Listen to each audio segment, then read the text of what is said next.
하시면 내가 나가리다. 아버지 날 붙들어 주소서.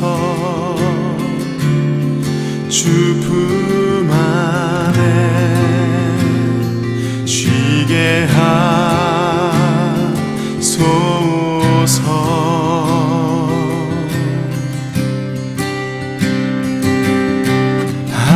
아버지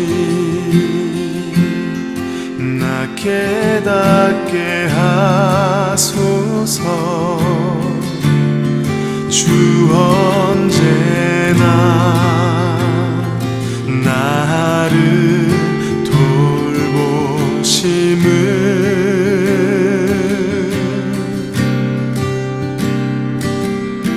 내 모든 걱정 주의 발 앞에 놓으리. 주 여기 계셔. 나의 모습 이대로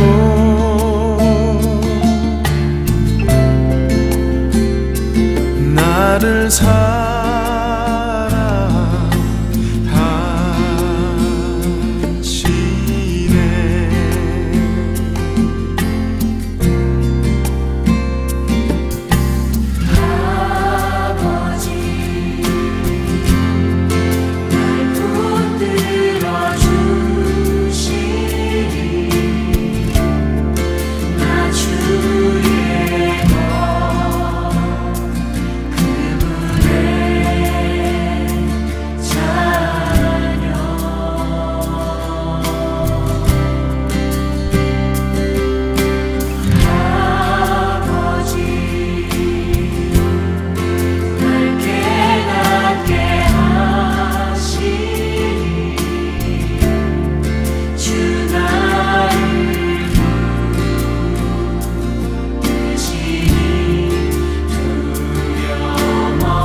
오늘 함께 묵상할 말씀은 이사야서 54장 1절로 10절 말씀입니다. 1절 잉태하지 못하며 출산하지 못한 너는 노래할지어다. 산고를 겪지 못한 너는 외쳐 노래할지어다.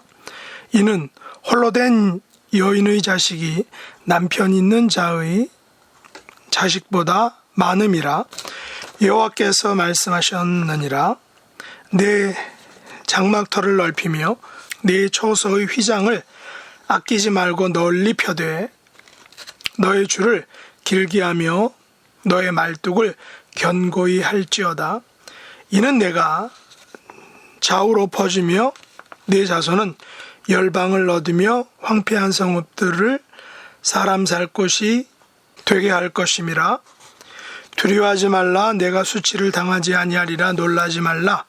내가 부끄러움을 보지 아니하리라. 내가 내 젊었을 때의 수치를 잊겠고 과부 때의 치욕을 다시 기억함이 없으리니 이는 너를 지으신 이가 내 남편이시라. 그의 이름은 만군의 여호와시며 네 구속자는 이스라엘의 거룩한 이시라. 그는 온 땅의 하나님이라. 일컬음을 받으실 것이라. 여호와께서 너를 부르시되 마치 버림을 받아 마음에 근심하는 아내 곧 어릴 때에 아내가 되었다가 버림을 받은 자에게 함과 같이 하실 것임이라. 내 하나님께서 말씀하셨느니라. 내가 잠시 너를 버렸으나 큰 긍휼로 너를 모을 것이요 내가 넘치는 진리로 내 얼굴을 내게서 잠시 가렸으나 영원한 자비로 너를 긍휼히 여기리라. 내 구속자 여호와께서 말씀하셨느니라. 이는 내게 노아의 홍수와 같도다. 내가 다시는 노아의 홍수로 땅 위에 범람하지 못하게 하리라. 맹세한 것 같이 내가 내게 노하지 아니하며 너를 책망하지 아니하기로 맹세하였노니 산들이 떠나며 언덕들은 옮겨질지라도 나의 자비는 내게서 떠나지 아니하며 나의 화평의 언약은 흔들리지 아니하리라. 너를 긍휼히 여기시는 여호와께서 말씀하셨느니라. 아멘. 오늘 말씀의 제목은 하나님의 영원한 자비입니다. 이스라엘은 자녀를 잉태하지 못하는 것을 매우 심각하게 생각했습니다. 물론 모든 나라들과 민족들도 같을 것입니다. 아브라함의 아내 사라가 그랬고 사무엘의 어머니 한나가 그러했습니다. 사라는 첩 하갈로부터 잉태하지 못하여 멸시를 당한 적이 있고 한나는 잉태하지 못하여 자녀를 위한 기도를 할 때 술 취했다라는 심한 오해를 받기도 했습니다. 이는 그 당시 사회상이 자녀가 많은 것을 복받은 것으로 생각했기 때문입니다. 물론 오늘날 사회는 사회적인 문제로 자녀 낳기를 거부하고 반면에 자녀를 원하지만 쉽게 얻지 못함으로 어려움을 당하는 현상을 알고 있습니다. 그럼에도 불구하고 이스라엘의 수적인 증가는 분명한 하나님의 축복하심의 사인으로 보는 것을 우리가 성경을 통해 알 수 있습니다. 그래서 1절에서 이사야 선지자는 잉태하지 못하며 출산하지 못한 이스라엘이 노래할지어다, 상고를 겪지 못한 이스라엘은 외쳐 노래할지어다 라고 말하며 하나님으로부터 오는 축복을 선포하였습니다. 그런데 이 노래를 불러야 할 이유에 대해서 1절 하반절은 이렇게 말하고 있습니다.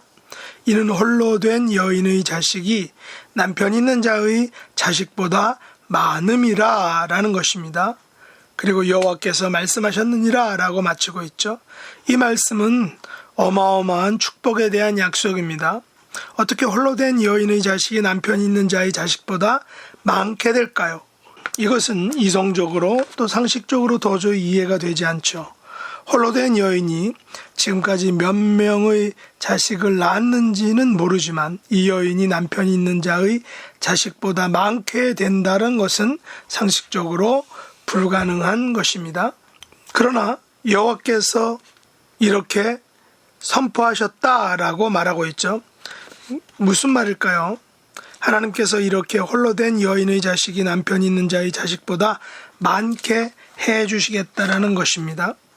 이성적으로 상식적으로 생물학적으로는 불가능하지만 이것을 여호와께서 말씀하셨기 때문에 가능하다라는 것입니다.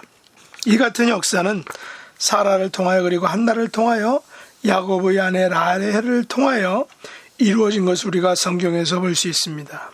쉽게 말해서 아브라함이 갈대아 우르를 떠나 하나님께서 지시할 땅으로 갔는데 나중에 그들의 자손을 세어보니 하늘의 별같이 바다의 모래같이 많아지게 해주신 것입니다. 그 결과 2절로 4절에서 그 약속이 성취되는 것을 보게 되고 알게 되는 것입니다. 한번 다시 2절로 4절 읽어보겠습니다. 내 장막터를 넓히며 내 처소의 휘장을 아끼지 말고 널리 펴되 너의 줄을 길게 하며 너의 말뚝을 견고히 할지어다. 이는 내가 좌우로 퍼지며 네 자손은 열방을 얻으며 황폐한 성읍들을 사람 살 곳이 되게 할 것임이라. 두려워하지 말라. 내가 수치를 당하지 아니하리라. 놀라지 말라. 내가 부끄러움을 보지 아니하리라. 내가 내 젊었을 때의 수치를 잊겠고 과부 때의 치욕을 다시 기억함이 없으리니 라고 했습니다. 여기서 내 장막터를 넓히며 내 처소의 휘장을 아끼지 말고 널리 편다라는 것은 하나님께서 이스라엘을 축복해 주심으로 이루어지는 부흥과 성장의 모습입니다. 줄을 길게 하고 말뚝을 견고히 한다라는 것은 그들이 그들의 삶의 터전이 확장되는 것을 의미하는 것입니다. 그 당시 땅에 대한 축복은 곧 하나님의 축복의 상징이었습니다. 좌우로 퍼지고 열방을 얻으며 황폐한 성읍들을 사람 살 곳이 되게 한다라는 것은 수적, 양적 성장의 한 모습인 것입니다. 자손이 많으면 두려워하지 않게 됩니다. 수치를 당하지 않게 되는 것입니다. 놀라지 않게 되는 것입니다. 왜냐하면 수적인 우세와 양적인 우세를 가지고 있기 때문입니다. 그들은 전에 수치를 당한 적이 많았습니다. 치욕을 당한 적이 있었다는 것입니다. 그러나 이제 이 모든 수치와 치욕을 잊게 되고 기억함이 없게 된다라는 것입니다. 그러면 이렇게 된 이유가 무엇일까요? 5절로 8절에서 분명히 이야기해 주고 있습니다. 다시 한번 5절로 8절 읽어보겠습니다. 이는 너를 지으신 이가 내 남편이시라. 그의 이름은 만군의 여호와시며 내 구속자는 이스라엘의 거룩한 이시라. 그는 온 땅의 하나님이시라. 일컬음을 받으실 것이라. 여호와께서 너를 부르시되 마치 버림을 받아 마음에 근심하는 아내 곧 어릴 때 아내가 되었다가 버림을 받은 자에게 함과 같이 하실 것임이라. 네 하나님께서 말씀하셨느니라. 내가 잠시 너를 버렸으나 큰 긍휼로 너를 모을 것이요 내가 넘치는 진리로 내 얼굴을 내게서 잠시 가렸으나 영원한 자비로 너를 긍휼히 여기리라. 내 구속자 여호와께서 말씀하셨느니라 라는 것입니다. 여기 보면 첫 번째 이유는 그들을 지으신 이가 그들의 남편이기 때문이라는 것입니다. 오는 6월 세 번째 주일은 아버지 주일입니다. 한국과 달리 이번에는 이곳에서는 어머니 주일과 아버지 주일을 따로 지키고 있습니다. 어머니의 사랑을 말로 다 할 수 없듯이 아버지의 사랑도 마찬가지이기 때문입니다. 장사 속으로 둘을 분리했다라고도 생각할 수 있지만 우리는 어머니와 아버지를 따로따로 생각해 보는 것도 매우 유익하리라 보는 것입니다. 왜냐하면 남편이 주는 그 무게감이 엄청 크기 때문입니다. 남편의 존재는 어느 정도일까요? 5절에 보면 그의 이름은 만군의 여호와시며 구속자라고 말합니다. 이스라엘이 거룩한 이시다라고 말합니다. 그는 온 땅의 하나님이라 일컬음을 받는다는 것입니다. 그렇다면 만일 이 같은 남편이 아버지가 가정에 없다면 어떻게 될까요? 그것은 우리가 쉽게 이해할 수 있는 것입니다. 두 번째 이유는 남편이신 여호와께서 그들을 부르시되 마치 버림을 받아 마음에 근심하는 아내 곧 어릴 때 아내가 되었다가 버림을 받은 자를 다시 아내로 맞아준 것 같기 때문이다 라는 것입니다. 오늘날과 달리 성경시대에는 아내들이 남편들로부터 쉽게 버림을 받는 일이 있었습니다. 신명기 24장에 보면 이혼에 대한 이야기를 하고 있는데 사람이 아내를 취하여 데려온 후에 수치되는 이 일이 있고 그를 기뻐하지 아니하면 이혼 증서를 써서 주고 자기 집에서 내어보낼 것이다 라고 했습니다. 오늘날이나 성경시대나 쌍방의 어떤 부정행위로 인해서 이혼이 성립될 수는 있습니다. 하지만 성경은 하나님을 남편으로 이스라엘을 아내로 설정하여 이스라엘이 우상숭배를 행한 것을 간음 행위로 규정하고 이스라엘을 버리게 되는 것입니다. 그러나 남편이신 하나님께서 부정한 아내 이스라엘을 잠시 버리시지만 큰 긍휼로 그들을 다시 받아들이시는 것, 이것이 우리가 구약 이스라엘 역사에서 보는 하나님이 이스라엘에게 행하신 일입니다. 그들에게 잠시 넘치는 진노를 바라셨지만 다시 영원한 자비로 그들을 긍휼히 여기시는 것을 우리가 성경을 통해서 볼 수 있는 것입니다. 그리고 이 같은 비상식적인 일, 쉽게 받아들일 수 없는 엄청난 일을 그들의 구속자 또 그들의 남편이신 여호와께서 행하셨고 또 그렇게 행하실 것을 말씀으로 약속하셨다는 것입니다. 이 같은 자비는, 영원한 자비는 마치 노아의 홍수 때처럼 그들을 완전히 벌하시고 그 후에 무지개 언약으로 맹세하신 것과 같다는 것입니다. 산들과 언덕들은 견고하여 옮겨지지 않을 것 같지만 결국 옮겨지는 것에 반해서 하나님의 자비와 하나님의 화평의 언약은 떠나지도 않고 흔들리지도 않는 영원한 언약이다라는 사실입니다. 이 모든 일들이 가능한 것은 그들을 긍휼히 여기시는 여호와께서 말씀하셨기 때문이다라고 오늘 이사야는 말하고 있습니다. 이사야 선지자는 오늘 본문 1절과 6절과 8절과 10절에서 4번씩이나 이렇게 말씀하고 있다라는 것입니다. 1절에 보면 이는 홀로 된 여인의 자식이 남편 있는 자의 자식보다 많음이라 여호와께서 말씀하셨느니라. 6절에도 보면 어릴 때 아내가 되었다가 버림을 받은 자에게 함과 같이 하실 것임이니라 내 하나님께서 말씀하셨느니라 라고 말씀하고 8절에도 보면 내가 넘치는 진노로 내 얼굴을 내게서 잠시 가렸으나 영원한 자비로 너를 긍휼히 여기리라 내 구속자 여호와께서 말씀하셨느니라. 마지막 10절에는 나의 자비는 내게서 떠나지 아니하며 나의 화평의 언약은 흔들리지 아니하리라 너를 긍휼히 여기시는 여호와께서 말씀하셨느니라. 이 같은 하나님의 약속의 말씀은 비단 이사야 선지자 시대에만 주어진 약속의 말씀이 아닌 것입니다. 오늘날 저와 여러분이 살고 있는 지금 이 시대를 위해서도 주시는 동일한 약속의 말씀인 것입니다. 우리는 이 하나님의 여호와께서 말씀하셨느니라 라는 이 말씀에 굳게 서서 하나님의 영원한 자비와 긍휼을 맛보고 또 그것들을 경험하고 또 그것들을 노래하고 그것들을 다른 사람들에게 증거하는 저와 여러분 될 수 있기를 예수님의 이름으로 축복합니다. 기도하겠습니다. 하나님 아버지, 마치 잉태하지 못하여 출산하지 못한 우리들, 산고를 겪지 못한 저희들에게 하나님께서 복 주셔서 홀로 된 여인의 자식이 남편이 있는 자의 자식보다 많게 되는 것과 같은 은총을 허락해 주신 것을 감사합니다. 그 은총을 허락해 주시겠다라고 여호와께서 말씀하시고 이스라엘 백성들에게 그대로 그 약속의 말씀을 이루어 주시고 성취해 주신 것을 감사합니다.